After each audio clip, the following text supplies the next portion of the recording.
کلا بل لا تکریمون الیتیم، اللہ فرماتا ہے نہیں، یہ مال ملنا یا چھیننا اس کے اوپر واویلا یا خوشی نہیں، اصل مسئلہ ہے کہ تم یتیم کا اکرام نہیں کرتے ہو.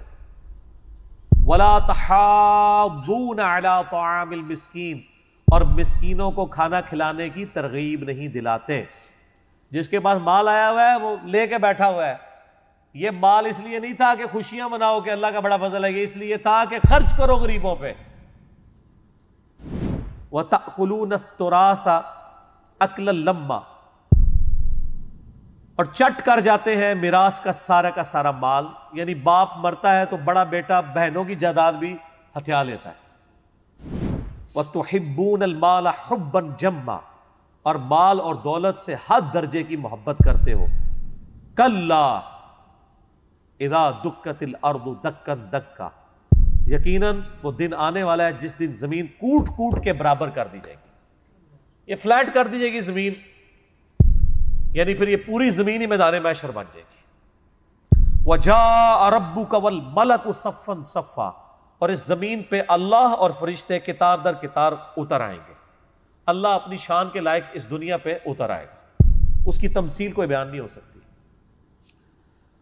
وَجِيءَ يَوْمَئِذٍ بِجَهَنَّمَ، اور جہنم بھی لے آئی جائے گی میدان محشر میں. یعنی جنت دوزخ سب کچھ یعنی فیصلہ ہو رہا ہے سر. وہ جس طرح ایک دنیا میں بھی کورٹ لگتی ہے نا، مجرم بھی پیش کیا جاتا ہے، گواہ بھی لائے جاتے ہیں، وہیں پہ فیصلہ ہو جاتا ہے. یہ اللہ کی سب سے بڑی عدالت لگنے والی ہے. یومئذ یتذکر الانسان وانى له الذکریٰ، اس دن انسان کو سمجھ آئے گی. یعنی وہ سوچ رہا ہوگا یار دنیا میں نے کاش نیکی کی روش اختیار کی ہوتی. لیکن اللہ فرماتا ہے اس دن نصیحت حاصل کرنے کا کوئی فائدہ نہیں ہے. یہ اکثر لوگ یہاں بھی کہتے ہیں او جی آگے جا کے پتہ چل جائے گا کون ٹھیک ہے کون غلط ہے. تو میں کہتا ہوں آگے جا کے پتہ نہیں لگے گا، لگ پتہ جائے گا. یعنی ایک قادیانی کو اگر قیامت والے دن جا کے پتہ چلتا ہے کہ مجھے تو دنیا میں ختم نبوت میں دھوکہ دیا گیا تھا، تو اس کو یہ پتہ چلنا فائدہ دے گا؟ قادیانیوں تک تو ہم سارے منہ پھاڑ کے کہہ دیتے ہیں ہاں، تو باقیوں کے لیے بھی یہی ہے. وہ کس طرح سمجھ بیٹھے کہ ہم حق پہ ہیں؟ اگر وہ بھی قادیانیوں کے گھر پیدا ہوتے تو قادیانی ہوتے. تو آج اگر کوئی بریلویوں کے گھر پیدا ہوا ہے، اس نے کیوں ایزیوم کر لیا کہ بریلوی ٹھیک ہے اور باقی سارے غلط ہیں، دیوبندی ٹھیک ہے اور باقی سارے غلط ہیں، اور اہل حدیث ٹھیک ہیں اور شیعہ ٹھیک ہے اور باقی غلط ہیں؟ ہر بندے نے خود اللہ کو سیریس لینا ہے. یہ دنیا اللہ نے کھانے پینے اور اولاد پیدا کرنے اور مر جانے کے لیے نہیں بنائی ہے، وہ تو جانور بھی کر رہا ہے. یہ بڑی سیریس کریشن ہے خدا کی. لقد خلقنا الانسان فی احسن تقویم، بہت بڑا معاملہ انسان کے ساتھ ہونے والا. تو اللہ تعالیٰ ماتا ہے وہاں اس کو بات سمجھ آئے گی لیکن سمجھنے کا فائدہ نہیں. تو وہ پھر چیخ مار کے کہے گا یقول یا لیتنی قدمت لحیاتی، وہ کہے گا کاش میں نے دنیا میں اپنی اس زندگی کے لیے کچھ آگے بھیجا ہوتا. دنیا میں پیغمبر اور اللہ تعالیٰ کا قرآن بار بار چیخ کے کہہ رہا ہے کہ اصل زندگی آخرت کی ہے. اور وہاں پہ جب مجرم پیش کیے جائیں گے وہ خود مان رہے ہوں گے کہ ہاں زندگی تو یہ ہے، دنیا تو ایک آزمائش کی جگہ تھی. یہاں پہ آپ دیکھیں زندگی کا لفظ آخرت کے لیے استعمال ہوا ہے. وہ کہے گا کاش میں نے اپنی زندگی کے لیے کچھ بھیجا ہوتا. زندگی تو دنیا میں گزار کے آیا تھا، لیکن وہاں وہ بھی مان جائے گا وہ زندگی نہیں تھی، اصل زندگی یہ ہے کہ کاش میں نے اس زندگی کے لیے کچھ بھیجا ہوتا. کانٹیکسٹ کیا چل رہا ہے کہ اللہ کی راہ میں جیب ڈھیلی کرو، یہی چلا ہے نا. اہل ایمان کی تو نشانی قرآن پاک میں شروع میں ہی آ گئی سورۃ البقرہ کے کہ اپنی جان اور اپنے مال کے ذریعے اللہ کی راہ میں خرچ کرتے ہیں. لیکن ہمارے انڈیا پاکستان بنگلہ دیش کے جو مسلمان ہیں وہ لوگوں کی جان اور لوگوں کے مال کے ذریعے اللہ کی راہ میں جہاد کرتے ہیں. کتنا فرق ہے. مال کی محبت اللہ نے رکھی ہے انسان میں. تو اگر کسی انسان کو اللہ کے ساتھ محبت ہے، اس کے ساتھ کمٹمنٹ ہے، ڈیڈیکیشن ہے، تو اس کا چیک پوائنٹ یہ ہے کہ اللہ کے لیے جیب ڈھیلی کرے گا. اگر جیب ڈھیلی نہیں کر رہا تو پھر کس کی محبت زیادہ ہوئی؟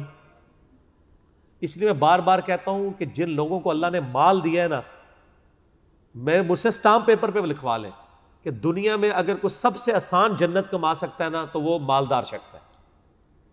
اسے کوئی نفلی روزے رکھنے کی، کوئی تہجدیں پڑھنے کی ضرورت نہیں ہے، اور یار لوگوں کی ہزاروں سال کی تہجد اس کے مال خرچ کرنے کے برابر نہیں ہو سکتی. فرائض پورے کرے وہ تو ڈیٹم لیول ہے، اس کے بغیر تو آپ انٹر ہی نہیں ہوگے. سیدنا عثمان غنی کو 3 دفعہ جو جنت کی بشارت ملی ہے کس پہ ملی ہے؟ تہجد پڑھنے پہ. میدان جنگ میں بھی آپ کو پتا ہے کئی دفعہ وہ بشری کمزوری کی وجہ سے، جو بخاری مسلم میں آتا ہے کہ غزوہ احد میں وہ پیچھے رہ گئے تھے، یعنی بھاگ گئے تھے، لیکن 3 دفعہ بشارت ملی، تینوں دفعہ مال خرچ کرنے پہ. نمبر 1 مسجد نبوی کی توسیع، نمبر 2 میٹھے پانی کا کنواں مسلمانوں کے لیے خیرات کرنا، اور نمبر 3 غزوہ تبوک کے موقع پر اتنا زیادہ اللہ کی راہ میں انہوں نے مال اور اونٹ خیرات کیے. اور نبی اسلام فرمایا عثمان جنتی ہے، آج کے بعد جو مرضی کرے. جامعہ ترمذی میں ڈیٹیل موجود ہے، میرا سیدنا عثمان کے اوپر ایک کلپ بھی آ چکا ہے. تو میں سر ان لوگوں کو بار بار جھنجھوڑتا ہوں جن کو اللہ نے مال دیا ہے، خدا کے لیے اپنے مال کو اللہ کی راہ میں لگائیں. اس کے بعد آپ کوئی ٹینشن نہ لیں. اور دیکھیں مال لگانا ایک ایسی نیکی ہے جس کو چھپانا بہت آسان ہے. جس کو آپ دے رہے ہیں اس کو پتا ہے یا آپ کو خود پتا ہے، جب تک آپ کسی تیسرے کو نہ بتائیں. اس میں بس آپ نے یہی نیت کرنی ہے کہ آپ نے ڈنڈورا نہیں پیٹنا، ریاکاری نہیں کرنی.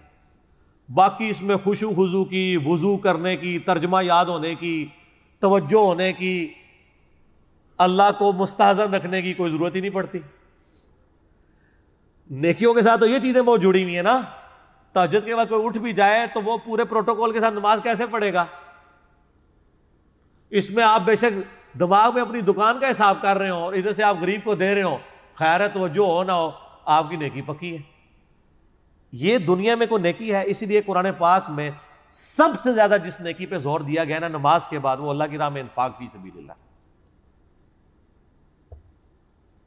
اور بات ٹھیک ہے کہ ہمارے استاد کہا کرتے تھے، وہ باپا جانی، کہ مال مومن کا ہتھیار ہے. آج کے دور میں دعوت و تبلیغ کا کام بھی مال کے بغیر نہیں ہو سکتا. یہ نہ سمجھے میں آپ کو کوئی اپیل کر رہا ہوں کہ میری کوئی چندہ بک ہے. سر جدھر ہے اتنے ہی دیو. اور میں تو سب سے بہترین مصرف مال کا سمجھتا ہوں کسی غریب بندے کی پڑھائی کا خرچہ اٹھائیں. ہمارے ملک میں غربت کے سرکل سے، پاورٹی سرکل سے صرف ایک چیز باہر نکال سکتی ہے اور وہ اچھی تعلیم ہے.